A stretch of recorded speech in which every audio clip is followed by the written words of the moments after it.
Hola, buenos días, tardes o noches. Yo soy la melonpulta congelada y el día de hoy les presento la historia de Italia en el universo de Kaiserreich.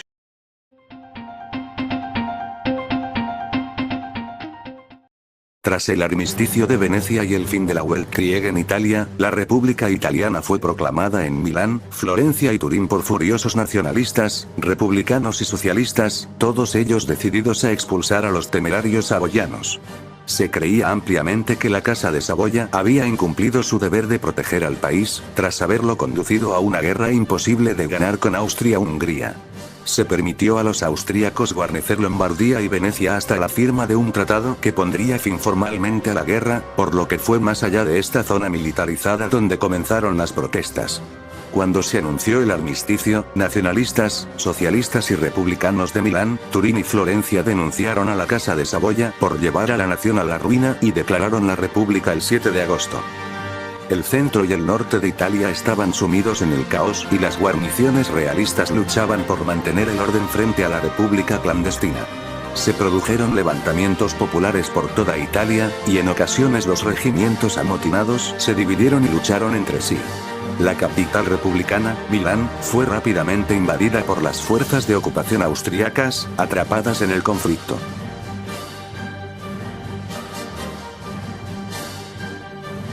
El gobierno saboyano se encontraba sumido en el caos, inseguro de en quién confiar. En un intento por calmar las rebeliones, el rey Víctor Manuel II y su hijo Humberto abdicaron del trono, sin un sucesor claro, para no enfurecer aún más al pueblo, colocando a otro militar en el trono. Esto no tuvo éxito y solo sirvió para desmoralizar a las tropas realistas. Toscana cayó rápidamente en manos de los rebeldes, ya que allí había pocas guarniciones. Los republicanos también aseguraron la mayor parte de Parma a finales de agosto, y los soldados que regresaban de Venecia y del sur a sus hogares fueron rápidamente reclutados de nuevo al servicio de uno de los bandos. Durante los primeros meses de la guerra civil, el ejército del sur defendió con firmeza al Reino de Italia, pero la ausencia de una figura representativa, incluso simbólica, complicó las cosas. En Cerdeña, Emanuele Filiberto, duque de Aosta, se autoproclamó nuevo rey de Italia, pero pocos en el sur se inclinaron a obedecer sus directivas. En un gran golpe republicano, el general de Bono derrotó a los ejércitos saboyanos de Liguria, y el duque de Aosta, Emanuele Filiberto, huyó a Cerdeña el 2 de noviembre. Desafortunadamente para la causa rebelde, las primeras disputas entre republicanos rojos y blancos comenzaron a principios de octubre, especialmente en Piamonte y Lombardía. En ese momento, comenzaron los sabotajes por ambos bandos, ya que las fuerzas blancas destruyeron la mayoría de las fábricas de Piamonte y Liguria con la ayuda de industriales locales, antes de retirarse hacia el este. La continua ofensiva combinada republicana en Umbría se detuvo a finales de noviembre, ya que las tropas rojas y blancas se negaron a seguir luchando juntas. Las fuerzas blancas, incluido el general de Bono, se retiraron a una capital temporal en Parma. Mientras tanto, con el fin del asalto al reino en Toscana, los socialistas pudieron dedicar mayores recursos al ataque a Emilia. La batalla de Parma comenzó el 6 de diciembre y duró 3 sangrientas semanas, mientras los republicanos, rodeados, fueron finalmente relevados por fuerzas desviadas de la lucha contra los austríacos en el Véneto. Rávena, sin embargo, fue tomada por los austríacos por mar, quienes se prepararon para una ofensiva conjunta entre sus fuerzas en Venecia, Milán y Rávena para aislar a los rebeldes en su territorio ocupado del Adriático y entre sí. El riesgo inminente de una intervención austríaca total motivó las primeras iniciativas diplomáticas entre republicanos y austríacos. Ambas partes deseaban evitar una Italia plenamente socialista, y Austria, en particular, necesitaba un gobierno estable con el que poder negociar diplomáticamente. Sin embargo, una vez que estos planes se filtraron, echaron leña al fuego y dividieron irreversiblemente a los republicanos en facciones de derecha e izquierda.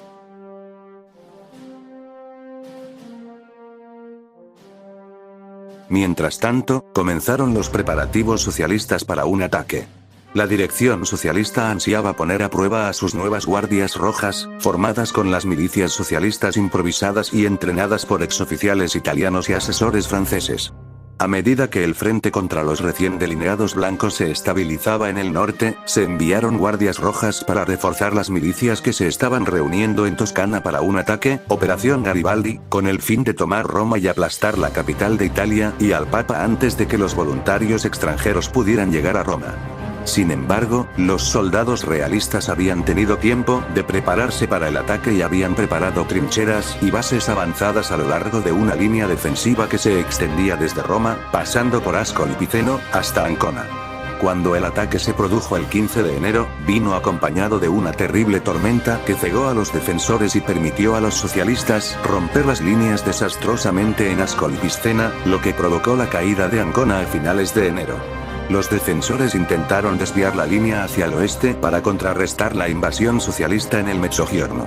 Se les concedió un indulto, ya que los soldados realistas, regresados de la guerra y llamados a sus unidades por el gobierno provisional italiano, detuvieron a los socialistas justo al sur de la frontera y reforzaron las líneas en Roma.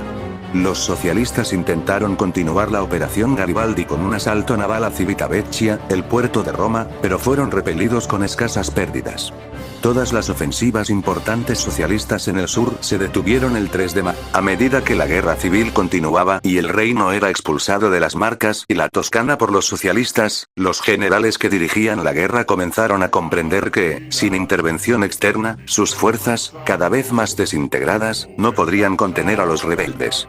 Sin embargo, con resignación, se firmó un pacto con Austria en marzo de 1920, por el cual, a cambio de intervención y protección, la península itálica se reorganizaría oficialmente en una federación italiana, un estado proaustríaco sucesor del antiguo reino.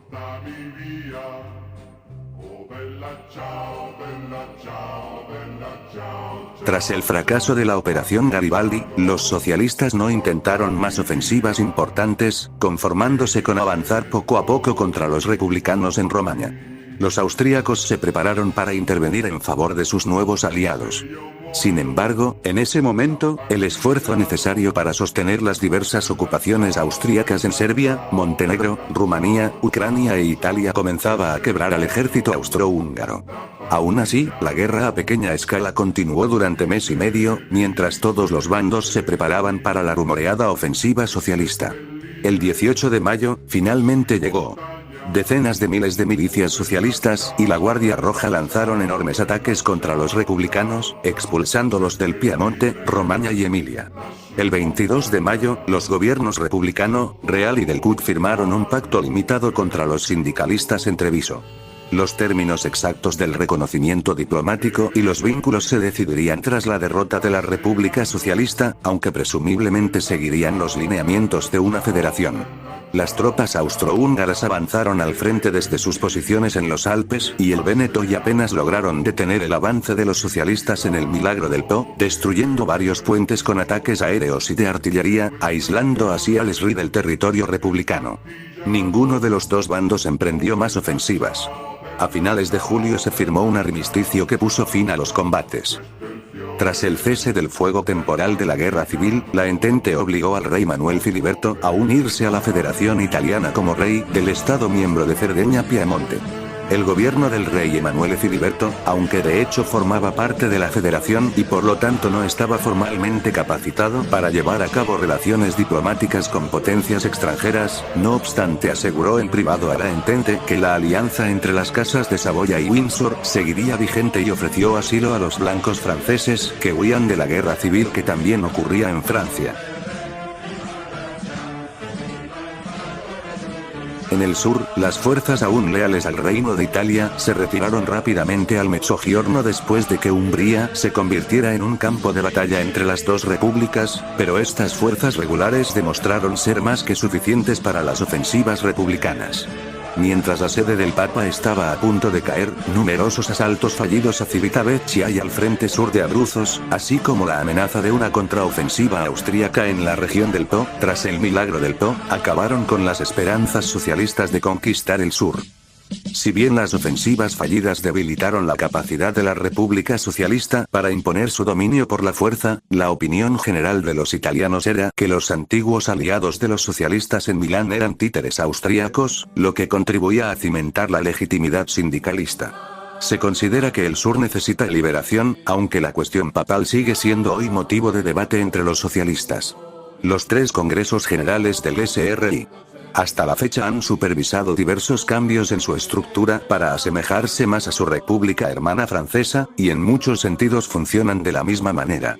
Los esfuerzos de reconstrucción avanzan lentamente, pero el norte de Italia está recuperando paulatinamente su capacidad industrial y agrícola.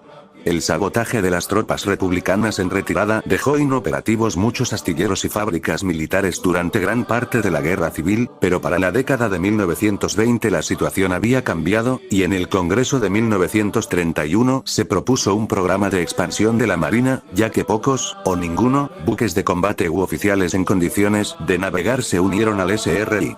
Un nuevo intento de unificar la península se vio frenado en 1926 por la insistencia de su nuevo aliado, la Unión Británica, de no iniciar una nueva guerra. Desde entonces, la reunificación ha quedado en suspenso. Durante el caos de la guerra civil, las unidades realistas quedaron varadas en zonas bajo control socialista. Mientras algunas desertaban, otras se reorganizaban en células guerrilleras. Esto condujo a la creación del Frente Militar Clandestino, que llevó a cabo ataques relámpago, así como sabotajes. Desde 1934, la República Socialista ha sido gobernada por el presidente Giuseppe Giulietti y el primer ministro Benito Mussolini, que forman un gobierno de carácter tanto internacionalista como nacionalista. La economía de la República Socialista de Italia es una economía socialista colectivizada, basada en el modelo económico sindicalista francés. Tras la Guerra Civil Italiana, la economía de la República Socialista de Italia se deterioró rápidamente hasta alcanzar una situación de precariedad y cercana a la pobreza. En 1936, Italia seguía en proceso de recuperación. Sin embargo, el apoyo de aliados y socios internacionales ha permitido un crecimiento económico sostenido.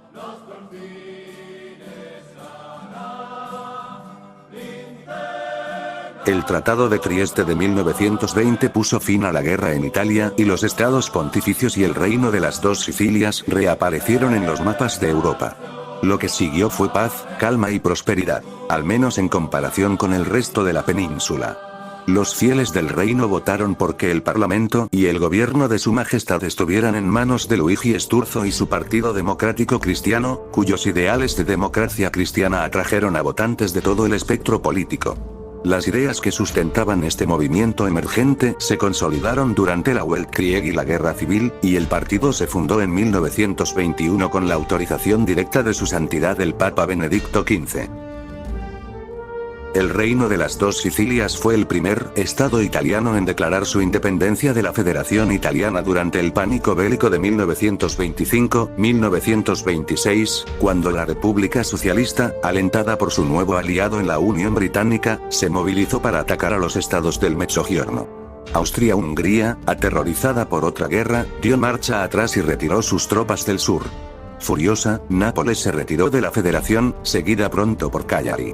Finalmente, británicos y franceses se negaron a librar otra guerra tan pronto después de la anterior, y también obligaron a su aliado en Turín a permanecer en paz con Sicilia y el remanente Estado Pontificio.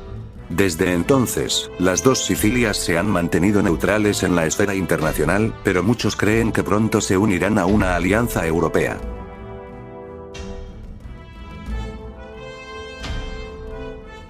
Tras la Guerra Civil, Cerdeña fue gobernada por un gobierno militar dual franco-sardo, y la disidencia, en gran parte liderada por el SAP, se disparó. En 1926, tras la salida de Cerdeña de la Federación Italiana y la probable sumisión del rey a Cerdeña como base para restaurar una Italia unitaria, una protesta pacífica iniciada por el SAP desembocó en una revuelta que casi estalló contra el gobierno de Emanuele Filiberto, y solo la intervención francesa evitó que el SAP expulsara del poder a los realistas. En el compromiso de Alger, los franceses obligaron al rey a restablecer la constitución sarda, suspendida en el poder, ratificada por primera vez en 1848 tras el decreto albertino. El SAP, a cambio, pudo participar en las elecciones y se inclinaba hacia la derecha, adoptando una plataforma de independencia más moderada a través del rey. Emilio Lussu, disgustado por la traición, huyó con sus amigos del SRI.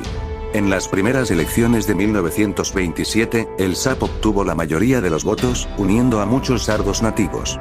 Sin embargo, la Unión Democrática Sarda defendía la recuperación del Piamonte y la restauración del legítimo y constitucional lugar del rey en el gobierno, obteniendo el 23% de los votos y el apoyo de la monarquía. Desde entonces, el poder del Sab no ha hecho más que crecer, para gran disgusto de Emanuele Filiberto y, después de 1931, del nuevo rey Amadeo. Si bien la economía ha mejorado desde la catástrofe de la Gran Depresión y la calidad de vida ha mejorado notablemente en la isla, existe mucha corrupción e intereses extranjeros en juego en el autoritario SAP. De hecho, Cerdeña casi podría considerarse un estado de partido único, aunque Amadeo aprovechará cualquier oportunidad para derrocarlo. El ejército de Cerdeña tiene una gran influencia en la escena política, y la relación diplomática más importante se establece a través del agregado francés en Cagliari.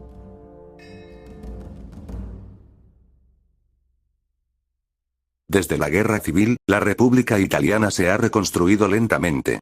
La cooperación con los austríacos se ha consolidado, a pesar de que muchos nacionalistas de extrema derecha se indignan por la amplia influencia de Austria en la República.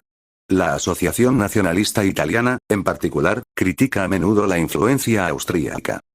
En 1927, Ivano Ebonomi fue elegido por primera vez primer ministro de la República con una mayoría liberal demócrata.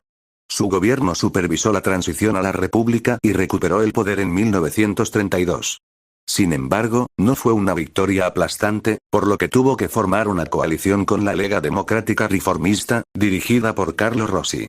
Esta coalición ha propiciado un gran crecimiento económico y prosperidad para los italianos de la República. Tras el fin de la guerra, los estados pontificios se unieron a la Federación Italiana junto con sus protectores en Nápoles, pero controlaban solo una pequeña fracción de su territorio nominal, y eran y son, en la mayoría de los aspectos, un remanente, un estado títere de los sicilianos. Tras la declaración de independencia, junto con Cerdeña y las dos Sicilias en 1926, ha sido reconocido como Estado independiente por la mayoría de las naciones del mundo, aunque sus opciones diplomáticas son extremadamente limitadas debido a sus estrechos vínculos con las dos Sicilias. Como indica el nombre plural de los estados pontificios, los diversos componentes regionales conservaron su identidad bajo el gobierno papal. El Papa estaba representado en cada provincia por un gobernador, y surgieron diversos títulos. Legado papal, como en el antiguo Principado de Benevento, Bolonia, Romagna y la Marca de Ancona. O delegado papal, como en el antiguo Ducado de Pontecorvo y en la provincia Campagne Maritime. Se utilizaron otros títulos como vicario papal, vicario general y varios títulos nobiliarios como conde o incluso príncipe. Sin embargo, a lo largo de la historia de los estados pontificios, numerosos caudillos e incluso jefes bandidos gobernaron ciudades y pequeños ducados sin ningún título otorgado por el Papa. En la esfera política de la curia, la decadente salud de Pío está en la mente de todos, y se susurran los nombres de 4 preferiti, candidatos favoritos. Elia Dalla Costa, el arzobispo de Padua, un hombre reverenciado por su profunda fe y santidad y galardonado con la Orden de la Corona de Italia por sus servicios humanitarios durante la Weltkrieg. Achille Lienard, el arzobispo de Lille, un reformador social y partidario del sindicalismo y del movimiento misionero obrero sacerdote. Eugenio Pacelli, el arzobispo de Sardes, un papa tradicional que desea mantener el orden actual y cuidar de su ciudad natal, Roma, y Alfredo Ildefonso Schuster, el arzobispo de Milán, un militarista acérrimo y creyente en una 11ª cruzada, esta vez contra el sindicalismo.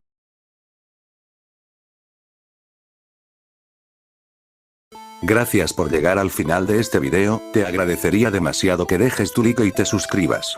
En la descripción deje el link a la página de Instagram donde estaré publicando información sobre los próximos vídeos u otras cosas del canal, y también en la pestaña de comunidad coloque una encuesta de la temática del próximo video.